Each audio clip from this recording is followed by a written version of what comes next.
Tata consultancy services അഥവാ TCSൽ നടന്ന ഞെട്ടിക്കുന്ന മതപരിവർത്തന പീഡന കേസിൽ അറസ്റ്റിലായ പ്രധാന പ്രതി ഷാഫി ഷെയ്ഖിന് ഇപ്പോൾ നാസിക് റോഡ് ജയിലിൽ വൻ സ്വീകരണമാണ് ലഭിച്ചിരിക്കുന്നത്. പുറത്ത് സഹപ്രവർത്തകരോട് കാണിച്ച വലിയ സ്നേഹം ജയിലിലെ മറ്റ് തടവുകാർ ഇപ്പോൾ ഷാഫിയോട് തിരിച്ചു കാണിക്കുകയാണ്.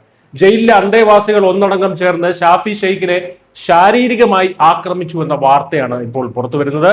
വ്യാഴാഴ്ച നടന്ന രഹസ്യ കോടതി വാദത്തിനിടെ ഷാഫി തന്നെയാണ് തനിക്ക് കിട്ടിയ ഈ നടയടി ചടങ്ങിനെ കുറിച്ച് വെളിപ്പെടുത്തിയത്.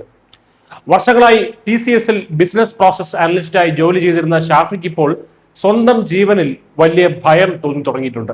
ജയിലിനുള്ളിൽ തനിക്ക് പോലീസ് സംരക്ഷണം വേണമെന്നാണ് അടിയന്തരമായി ഇയാൾ കോടതിയോട് ഇപ്പോൾ ആവശ്യപ്പെട്ടിരിക്കുന്നത്.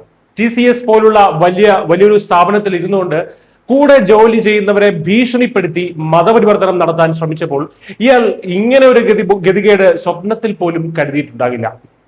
കേസിന്റെ വിചാരണ ഇൻ ക്യാമറയായി അടച്ചിട്ട മുറിയിലായിരുന്നു നടന്നതെങ്കിലും പ്രതിക്ക് തല്ലുകിട്ടിയ വിവരം നാട്ടുകാരെല്ലാം ഇപ്പോൾ അറിഞ്ഞു കഴിഞ്ഞു.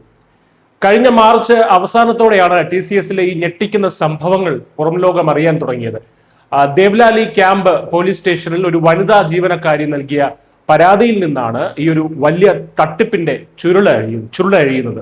അതിനുശേഷം മറ്റ് 8 സ്ത്രീകളും ഒരു പുരുഷ ജീവനക്കാരനും തങ്ങൾക്ക് നേരിടേണ്ടി വന്ന ലൈംഗികാതിക്രമങ്ങളെക്കുറിച്ചും മാനസിക പീഡനങ്ങളെക്കുറിച്ചുമൊക്കെ തുറന്നു പറയാൻ മുന്നോട്ട് വന്നു.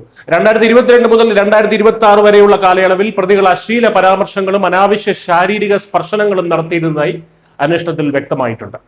പരാതികൾ ലഭിച്ച ഉടനെ നാസിക് സിറ്റി പോലീസ് നടത്തിയ 40 ദിവസത്തെ രഹസ്യ ഓപ്പറേഷൻ ശരിക്കും ത്രില്ലർ സിനിമാ കഥകളെ വെല്ലുന്നതായിരുന്നു. ഫെബ്രുവരി പകുതിയോടെ 6 വനിതാ പോലീസ് ഉദ്യോഗസ്ഥർ BPO ഓഫീസിൽ ജീവനക്കാരെന്ന വ്യാജേന ജോലിക്ക് കയറുകയും പ്രതികളുടെ നീക്കങ്ങൾ നിരീക്ഷിക്കുകയും ചെയ്തു. ഇതെല്ലാം നേരിട്ട് ബോധ്യപ്പെട്ടതിന് ശേഷമാണ് പോലീസ് പ്രത്യേക അന്വേഷണ സംഘത്തെ രൂപീകരിച്ചത്.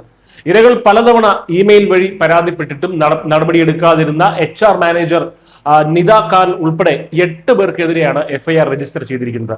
ഇതിൽ ഏറ്റവും വിചിത്രമായിട്ടുള്ള ഒരു സംഭവം ഒരു പുരുഷ ജീവനക്കാരന് നേരിടേണ്ടി വന്ന ഒരു ദുരനുഭവമാണ്. കുട്ടി ജനിക്കാൻ ബുദ്ധിമുട്ടുണ്ടായിരുന്ന ഇയാളോട് വേണമെങ്കിൽ ഭാര്യയെ തന്റെ അടുത്തേക്ക് അയക്കാൻ കേസിലെ ഒരു പ്രതി വളരെ മോശമായ ചുവയിൽ പറഞ്ഞിരുന്നു. ഇതിനു പുറമെ സ്വന്തം ഇഷ്ടത്തിന് വിരുദ്ധമായി ഇയാളെ തൊപ്പിധരിക്കാനും കലിമ ചൊല്ലാനും നിസ്കരിക്കാനും ഒക്കെ നിരന്തരം നിർബന്ധിച്ചുമിരുന്നു. Tata sons chairman N Chandrasekaran പോലും ഈ സംഭവങ്ങളെ വളരെ വേദനാജനകമെന്നാണ് വിശേഷിപ്പിച്ചത്. ഈ സംഭവങ്ങളുടെ പശ്ചാത്തലത്തിൽ നാസിക്കിലെ TCS ജീവനക്കാരോട് തൽക്കാലം വർക്ക് ഫ്രം ഹോം ചെയ്യാൻ കമ്പനി നിർദ്ദേശിച്ചിരിക്കുകയാണ്. ജീവനക്കാരുടെ സുരക്ഷയും സൗകര്യവും മുൻനിർത്തിയാണ് ഇത്തരമൊരു തീരുമാനമെടുത്തിരിക്കുന്നത് എന്ന് TCS വൃത്തങ്ങൾ വ്യക്തമാക്കിയിട്ടുണ്ട്. ഇതിനിടെ പ്രതികൾക്കെതിരെ കർശന നടപടി ആവശ്യപ്പെട്ട് നിരവധി സ്ത്രീകൾ നാസിക്കിൽ രണരാഗിണി ജൻ ആക്രോശ് എന്ന പേരിൽ ഒരു ബൈക്ക് റാലിയും സംഘടിപ്പിച്ചിട്ടുണ്ട്. ലവ് ജിഹാദിനും അപ്പുറം മനുഷ്യത്വമില്ലാത്ത ഇത്തരം പ്രവൃത്തികൾക്ക് ജയിലിൽ നിന്ന് കിട്ടിയ ഈ ആദ്യ പ്രതികരണം തന്നെ വലിയൊരു പാഠമാണ്.